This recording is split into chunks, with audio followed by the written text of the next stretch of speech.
This is Usheran and it's going to be the centerpiece of my Flesh Eater Coats army.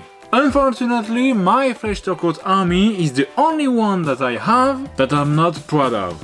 I painted it while testing the contrast paint, and I don't like the result at all. So I'm going to paint Usheran and place it at the center of this army and see if there is too much difference in terms of painting quality. If there is, I have to find a way to upgrade the other Flesh Eater Coats to have a coherent and great looking army.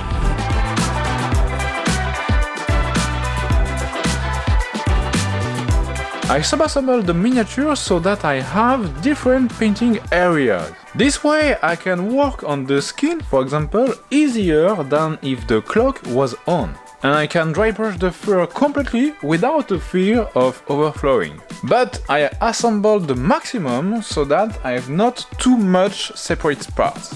When you work like this, it's better to undercut with an airbrush. So I'm gonna do that now. I tried the AK Interactive Undercoat for the first time here. It's a very matte undercoat. I've never seen such a matte finish for an undercoat in my life. But the problem was that this undercoat was way too fragile. Whenever I touched it, the undercoat was rubbing off. The mini was ready, time to paint it.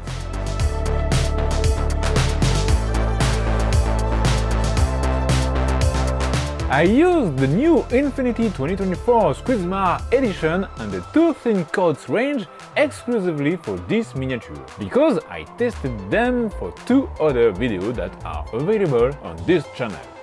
Please subscribe.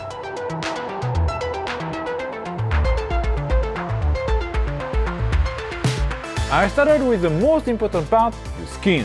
It's the main part because the miniature is Usheran, not Usheran's cloak or Usheran's fur. Or maybe someday we will have DLC parts for miniature. It's GW, everything is possible. Oh my god, only 50 bucks? I always start with the most important part. This way, if the green for the skin was not as I imagined, I can redo the skin or change the other colors to adapt to the new green. This way, I'm sure I have a good looking finished miniature. So I started base coating with the darkest color because I think that is the best way to manage the lighting correctly for color.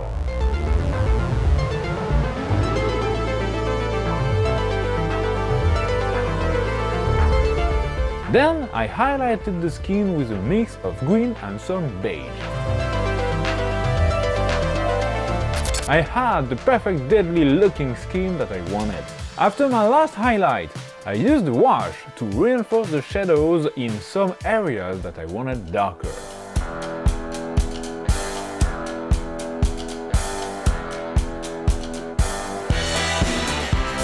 I was already done for this part of the mini with the airbrush. The next step was the cloak. I worked on the red just like I did on the green. I started with a dark tone and then highlighted the red with lighter red.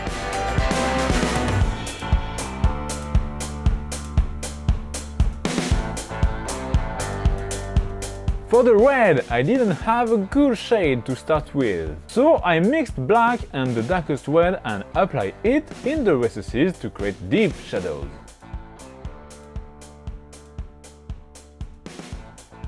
Then I applied brown at the bottom of the cloak and highlighted it because Usheran is a dirty boy who doesn't take care of his clothes. Shame on you! Your mommy is not going to buy you a new cloak every week.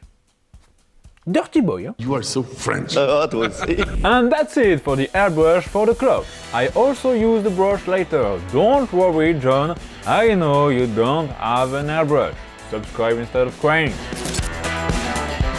Now, the third major part of the miniature, the fur. For the fur, I wanted a double color scheme. I used a warm grey and a dark reddish brown to have a great result. I just like this combination.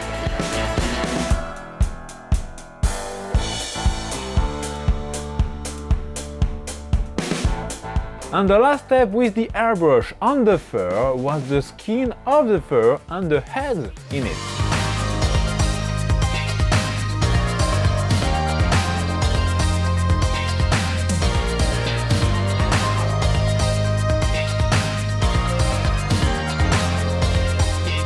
And that was it for Usher itself. But there was still a major part to paint, the base. I base coated the base with a light beige. Then I started weathering on it with a warm brown first, and then a reddish brown. This made the base look dirty with dry blood on it.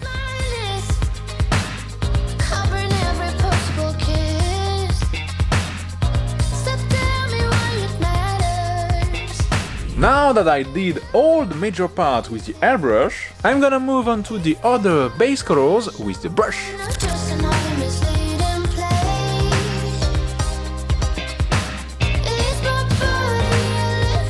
I applied bronze gold on every gold thing that it had. I just didn't touch the scepter because I wanted it to look different from the rest of the armor. After all, it's the scepter of the Carrion King, it deserves respect.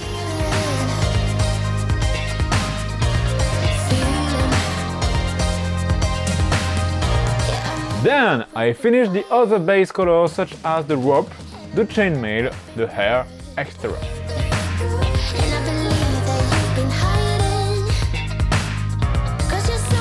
And thanks to the two thin coats range, I had a lot of different tints for the bronze. So I used two different ones for the scepter, and that was it for the base colors of this part.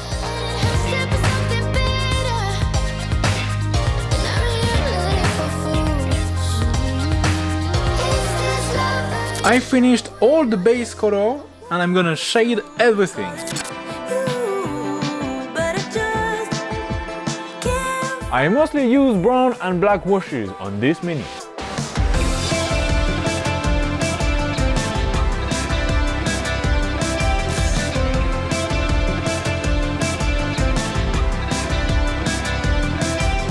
Once all the shades were dry, I dry brushed the fur. I kept it separate from the whole miniature just for this moment. I was able to dry brush very easily.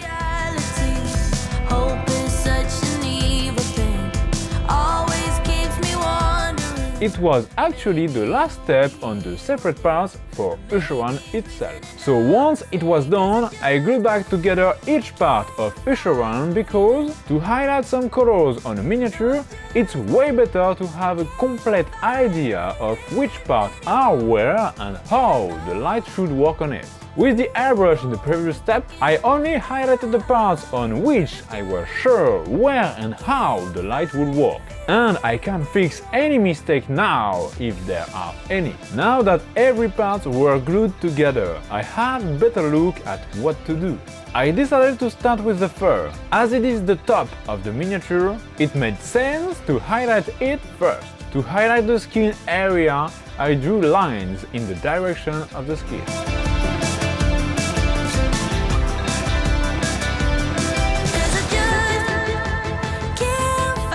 That was all for the fur. I could now move on to the cloak. With a mix of a light orange and a light red, I accentuated the light where I wanted to be. See, John? The airbrush is not necessary, it's just quicker.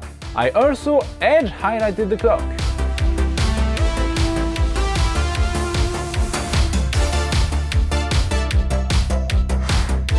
And then I highlighted the dirty part of the cloak and decided to make some random dots on it to make the dirt look more natural.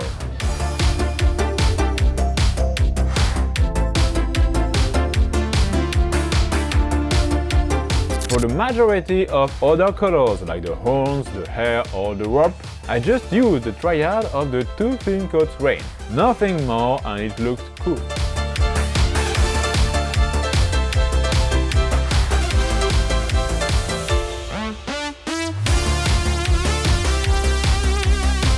At this point, I wanted to glue the necklace. It went wrong. In fact, on the building instructions, they said to glue the necklace before the head. I missed it, thinking that the necklace could be glued from below. It's not possible. I needed to cut parts of the necklace to be able to glue it in the right place. Thankfully, that's not visible on the finished model. But that will be a lesson to remember. Be careful with the sub-assembly step. This could go wrong and ruin your mini. After that, I finished some minor highlights on Ashura.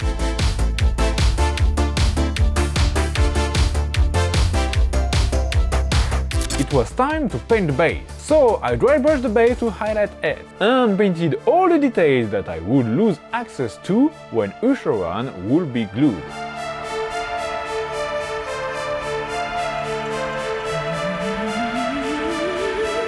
And then I glued the whole mini together. I applied texture from AK, way better than the primer. You are so French. Way better than the primer. I love this texture, it's amazing.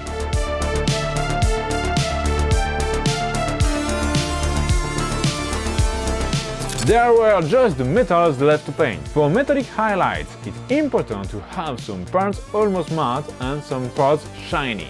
After a shade, all the metal parts were matte. By applying a thin coat of the original color on the area you want, you'll make it shiny again. That's a key point to true metallic metals.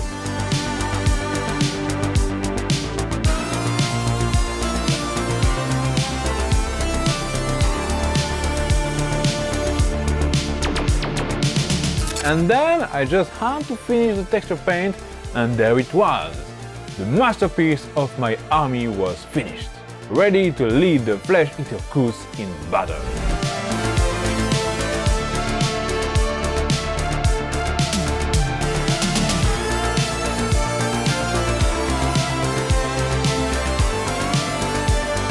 Here is how the army is looking like. And it seems mostly good. In fact, the infantry is looking good enough for tabletop playing. But I'm not happy enough with the bigger miniatures. So the knights, characters and good king are going to be upgraded. So let's upgrade the characters. I'm a little bit overwhelmed, I don't know where to start. The things that trigger me the most are the wings. So I'm gonna start working on that. When I paint over an old paint job to improve it, I mostly try to not overflow on the other colors, but with an airbrush it's quite difficult. I don't want to have red bones after this step.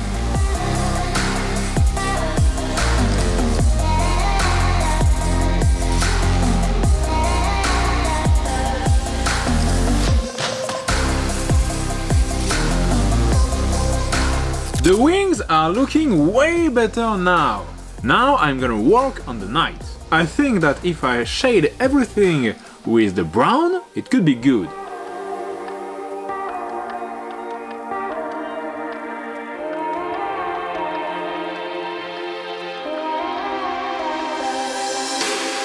I enjoyed the brown shading on the knight, so I'm gonna do the same on every other minis, including the infantry.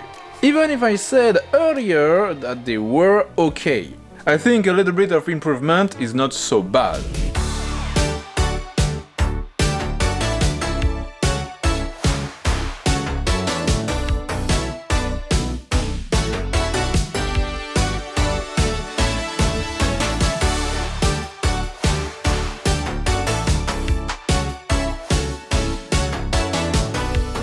I finished the brown shade and highlighted the skin of the knight. Now I'm gonna highlight every single bones of the entire army.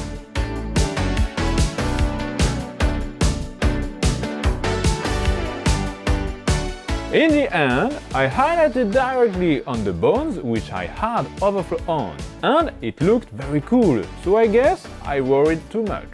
For some areas, it was tricky to access. For example, reaching between the membranes of the wings was hard. I don't touch up the airbrush areas, so I have to be careful and not overflow.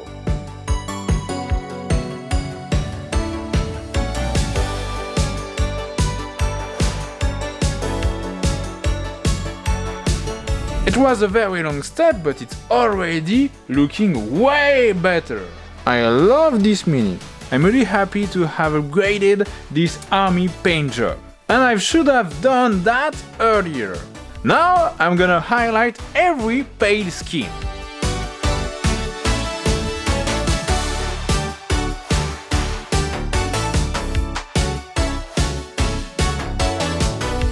I did the washes with the airbrush, and when you do that, you can just dilute the highlight paint and apply it on every areas you want to be highlighted, and it worked really well. I did this technique on the entire army, and I'm really happy I did that.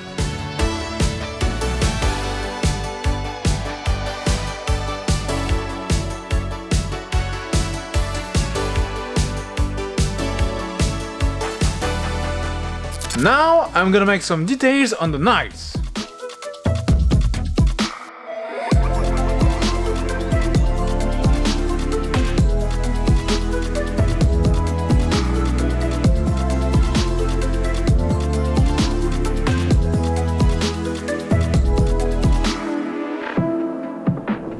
I'm almost done with the details on the knights, and now I'm gonna start working on scenic bases.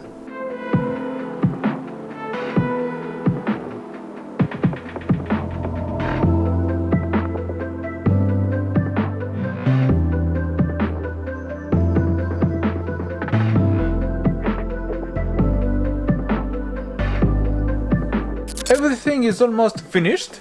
I just have to highlight the skin on the zombie dragon and a few details on the knights.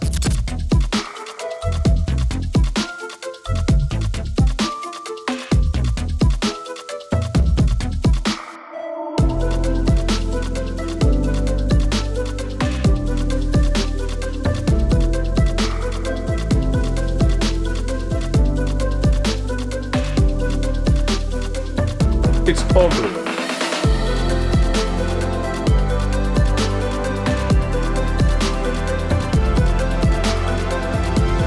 Finally, my Flesh Eater Court army is finished, and it's beautiful. I'm really happy I've upgraded them, and now I even have a centerpiece to lead them all. Thanks for watching, please subscribe, bye!